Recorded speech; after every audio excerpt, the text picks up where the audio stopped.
Hello جی فرمائیے. السلام علیکم مفتی صاحب، میں مریم بات کر رہی ہوں ٹورنٹو سے. اور مجھے آپ سے بیان کرنا تھا کہ میرا ابھی 2 دن پہلے نا گھر میں حاجیوں کے لیے جو کچھ فیملی فرینڈس ہیں ان کے لیے اچھا میں نے بڑا ڈنر رکھا تھا. اور اسی رات سے پھر میں نے خواب دیکھا کہ مجھے پورا خواب صحیح سے یاد نہیں، بٹ یہ یاد ہے کہ میں وہی کچن میں کام کر رہی ہوں اور میاں صاحب میرے، آپ کو پتا ہے وہ ایک بہت پلید اور حرام قسم کا جانور، میں نام نہیں لینا چاہتی، وہ پیک کر کے جیسے پیک ہوتا ہے جیسے ہم چکن وغیرہ لاتے ہیں ایسے لا کے مجھے دیا کہ تم یہ فریزر میں رکھ دو. تو وہ میں حیران ہو رہی تھی کہ یہ کیوں لے کر آئی، تو اتنا ناپاک ہے، اس کا تو زبان بھی پاک نہیں رہتی ہے. وہ مجھے لا کے انہوں نے کہا ہے تو یہ میں کیسے پکاؤں گی. اور میں صبح کافی اپسیٹ تھی کہ اس کی شکل کے ساتھ تھا وہ، اور میں بہت ڈسٹرب تھی کہ میں نے یہ حرام جانور کیوں دیکھا اسی رات جب رات کو ہمارے گھر میں ایک اچھا نیک مقصد کے لیے گھر میں ڈنر تھا. تو وہ میں آپ سے پوچھنا چاہ رہی تھی کہ میرے ذہن میں ابھی بھی اس کی شکل ہے کہ کس طرح میں نے اس کو فریزر میں رکھا.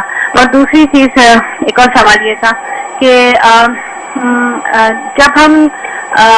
جب ہم موت کے بعد کہتے ہیں کہ ہمارا ایمان ہے کہ ہم دوبارہ اٹھیں گے اس کو، تو کیا وہ عمل جو ہے آج ہی کہ ہم اسی جسامت اور اسی یاد دہانی کے عمل کے ساتھ اٹھیں گے، یا وہ روحانی معاملہ ہوگا، یا ہم اس دنیا کو اس وقت یادوں میں ہماری نہیں ہوگی، یا وہ صرف جسم سے ریلیٹڈ نہیں ہوگا، صرف روحوں سے متعلق ہوگی.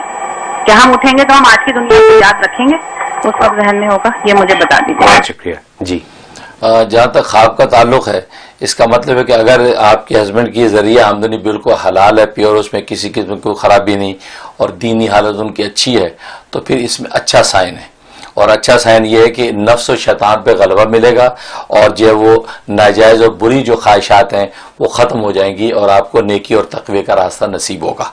گویا کہ جو دعوت آپ نے کی حاجیوں کے لیے اس کی قبولیت کا اشارہ ہے، اور نفس و شیطان پہ غلبہ نصیب ہوگا، اور ہر طرح کی بری چیزوں سے آپ کو نجات ہو جائے گی. تو یہ اس کا مطلب ہے. اور جو دوسرا سوال ہے اس کا جواب یہ ہے کہ بالکل یہ اٹھنا ایسی ہوگا جیسے آپ رات کو سو جاتے صبح اٹھتے ہیں، صبح جو اٹھتے ہیں اسی جسم و جان کے ساتھ اٹھتے ہیں جو آپ کا جسم رات سونے کا وقت تھا.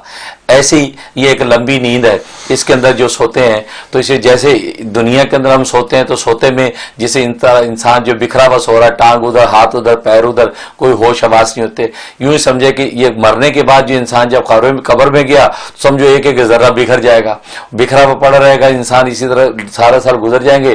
جب اٹھے گا تو سیم یہی جسم کے اعضاء کو اللہ تبارک و تعالیٰ اسی طرح جوڑ دیں گے، اور اسی جسم و جان کے ساتھ آپ اٹھیں گے، اور بالکل دنیا کے معاملات ایسے یاد رہیں گے جیسے آپ رات کو سوئے تو صبح اٹھے تو آپ کو رات کی ساری باتیں یاد ہیں، کیا کل ہوا تھا، یسٹرڈے میں کیا تھا، پرسوں کیا ہوا تھا.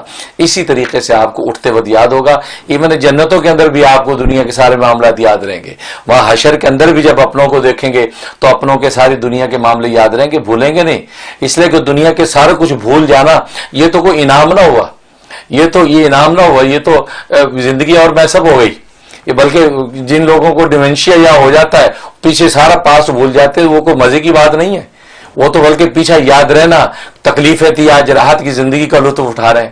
تو جنتیں جب ملیں گی تو جنتوں میں نعمتوں کو لطف آئے گا اسی طرح، اسی لیے کہ اس کو دنیا کی مشقتیں یاد ہوگی، دنیا کے وہ کھانے یاد ہوگی، یا دنیا کے کھانے میں کچھ بھی نہیں تھا جو مزہ یہاں، یا دنیا میں پھلوں میں وہ لطف نہیں تھا جو یہاں، یا دنیا کی کیا حقیقت تھی، کچھ بھی ہمیں فریفتہ ہوتے تھے، مزے تو یہاں. تو یہ تو یاد رکھوایا جائے گی، یاد رکھوانا یہ ایک الگ نعمت ہوگی. بھول جائیں تو پھر تو مزہ ہی نہیں. جنتوں کی نعمتیں ایسے لگیں گی جیسے ابھی ایک چیز مل رہی ہے ہمیں پیچھے کی خبر نہیں. تو یہ اللہ کا نظام ہے کہ تکلیف کے بعد جب راحت ملتی ہے تو انسان کو اس راحت کا دوبارہ لطف ہو جاتا ہے، کیونکہ تکلیف یاد رہتی ہے، پھر راحت کا مزہ ڈبل ملتا ہے. اس لیے سب چیزیں سیم یاد رہیں گی، کچھ نہیں بھولیں گے.